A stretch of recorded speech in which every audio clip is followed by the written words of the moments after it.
উচ্চ মাধ্যমিকে 491 নম্বর পেয়ে রাজ্যে ষষ্ঠ স্থান অধিকার করল রামপুরহাট জিতেন্দ্রলাল ভবনের ছাত্র সৌম্যজিৎ নন্দী। তার বাড়ি বীরভূমের রামপুরহাটের শান্তিপাড়া এলাকায়। রামপুরহাট জিতেন্দ্রলাল বিদ্যাভবনের ছাত্র সে। বাবা কাঞ্চন নন্দী পেশায় হাই স্কুলের শিক্ষক, মা প্রাথমিক বিদ্যালয়ের শিক্ষিকা। আগামী দিনে বিজ্ঞান নিয়ে পড়াশোনা করে চিকিৎসক হওয়ার স্বপ্ন দেখে সে। আচ্ছা, কেমন লাগছে? ভালোই লাগছে। আচ্ছা, কখন শুনতে পেলে তুমি? এই তো একটু আগে যখন খবরে দেখাচ্ছি।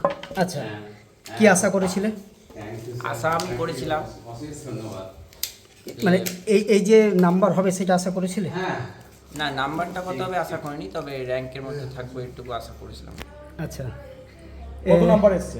491 র্যাঙ্ক? ফিফথ। নামটা কি? সৌম্যজিৎ নন্দী, কোন স্কুল? রামপুর জেল বিদ্যমান। আগামী দিনে কি হতে চাইছো? আগামী দিনে ডাক্তারি নিয়ে পড়ার ইচ্ছা। ব্যুরো রিপোর্ট, উত্তরের প্রহরী।